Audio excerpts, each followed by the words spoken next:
Peperangan pun pecah. Seperti yang telah dijelaskan sebelumnya, bahwa ketika api suci diambil, kekuatan jahat akan semakin kuat. Hal inilah yang membuat para klan kerbau sangat kesulitan menghadapi mereka.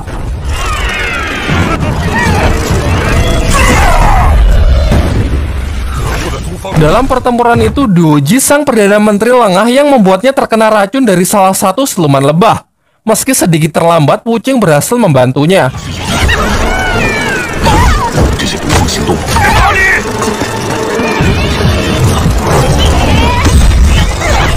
Sedangkan saat Bailang disibukkan dengan puluhan musuh yang mengepungnya, memberikan peluang bagi siluman tersebut untuk menculik Xiaoyi yang ternyata menjadi sasaran mereka sedari awal.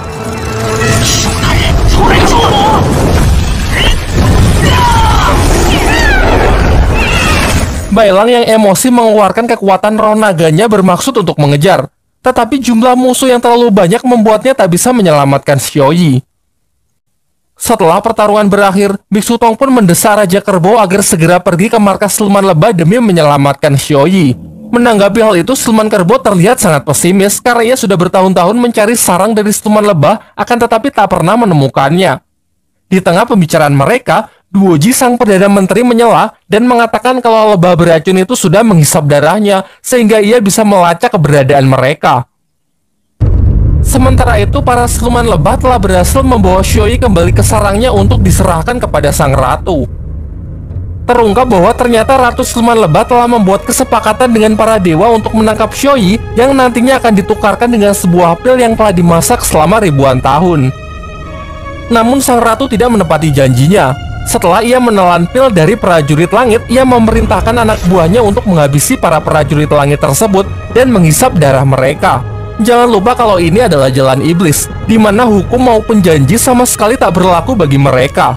Terlihat dengan darah yang telah berhasil mereka kumpulkan, menetaskan bayi-bayi siluman lebah yang memperkuat pasukannya.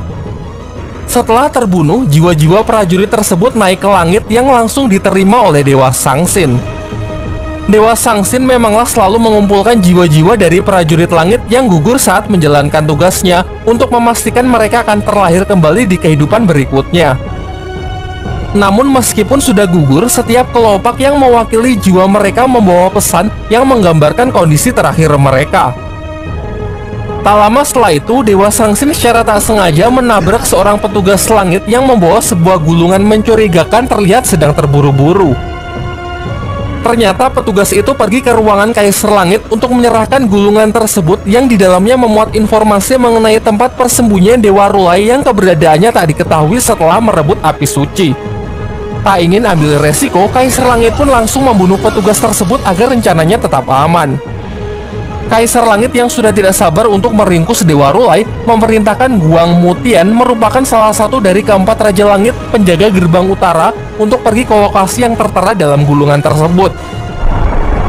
Ia juga memanggil Raja Gerbang Timur yang telah kita saksikan kehebatannya di bagian sebelumnya untuk menangkap Dewa Rulai. Bagaimanapun juga Dewa Rulai harus segera ditangkap, baik dalam keadaan hidup maupun mati. Diam-diam Dewa Sangsin mendengar pembicaraan mereka. Dewa Sangsin yang tengah menikmati secangkir kopi mengingat kembali kejadian dulu saat hubungannya masih baik dengan Dewa Rulai. Kala itu pasca kematian Sun Wukong, Dewa Sangsin berkunjung ke tempatnya.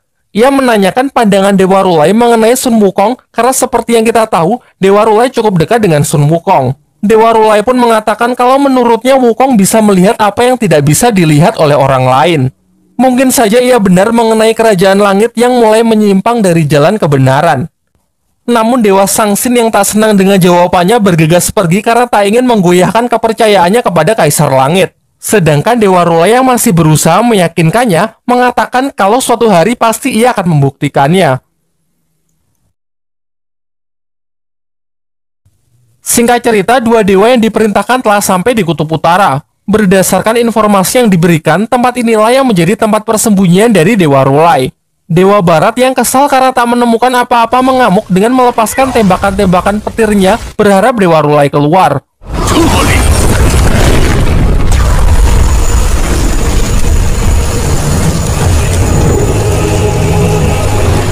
Hingga akhirnya Dewa Timurlah yang berhasil mengungkap keberadaan Dewa Rulai yang bersembunyi di balik sebuah bongkahan es di sana.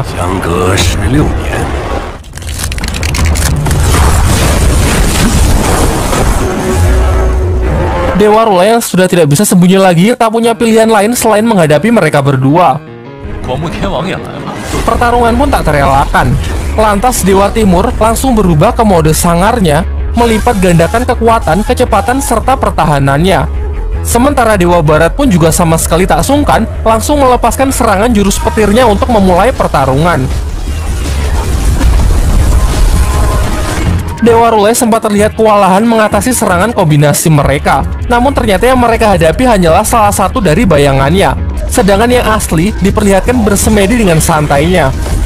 Dewa Timur kembali maju dengan tinju apinya, namun tanpa bergerak satu jari pun serangannya dapat dihentikan dengan mudah menggunakan belenggu air milik Dewa Rulai.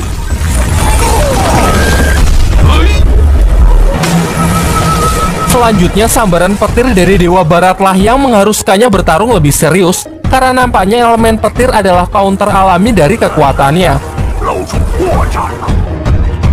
Sadar akan hal itu, Dewa Barat lantas segera mempersiapkan petir dengan tegangan tertinggi yang mampu ia buat. Sementara Dewa Timur yang memiliki ketangkasan dan kelincahan terus melakukan pressing dengan serangan jarak dekatnya. Meskipun ia dipandang sebagai dewa terkuat, tetap saja jika harus melawan dua Raja Langit sekaligus, Dewa Rulai masih sangat kesulitan. Secara bersamaan, mereka terus menggempur Dewa Rulai baik dari jarak dekat maupun serangan jarak jauh.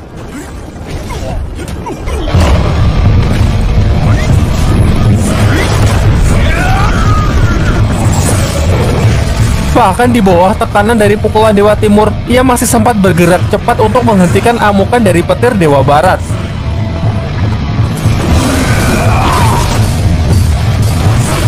Sang Dewa Petir yang tak ingin dipermalukan, akhirnya benar-benar all out dengan menunjukkan wujud Buddha petir raksasanya yang sekilas mirip Susanoo di anime Naruto ya. Ketika Dewa Rulai melompat ingin menyerangnya dari jarak dekat, Susanoo tersebut langsung menggepreknya. Namun dengan aura yang sangat kuat, Dewa Rulai pun berhasil terlepas dan melanjutkan niatnya untuk melakukan serangan bertubi-tubi untuk menjatuhkan monster tersebut.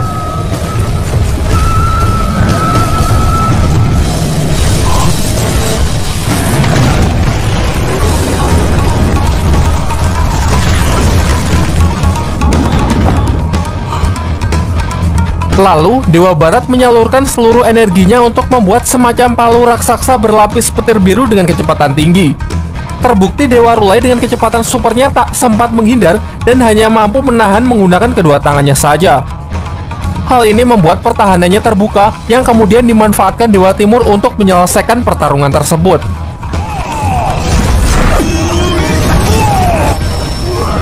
Namun sangat mengejutkan, ternyata pukulan api super kuat itu diarahkan ke Dewa Barat. Seketika rekannya tersebut pun tumbang bersamaan dengan lenyapnya Susanoo petir raksasanya. Namun bukannya tanpa sengaja, ia pun menjelaskan bahwa ini semua ia lakukan justru untuk mempertahankan kerajaan langit agar tidak jatuh ke dalam kegelapan.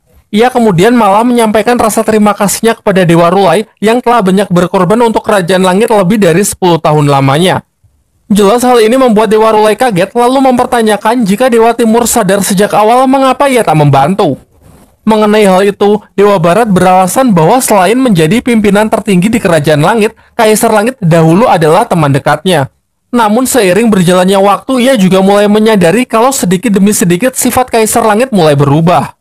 Pada awalnya ia tak ingin melawan sahabatnya tersebut, hanya menganggapnya sakit dan mentoleransi seluruh perubahan sikapnya. Namun ketika memasuki masalah yang melibatkan api suci dan Dewa Rulai, kini ia pun benar-benar tidak bisa berpura-pura bodoh lagi. Kerajaan Langit semakin terkikis bayang-bayang kegelapan, konsekuensinya pun tak akan bisa dibayangkan akan menjadi seburuk apa.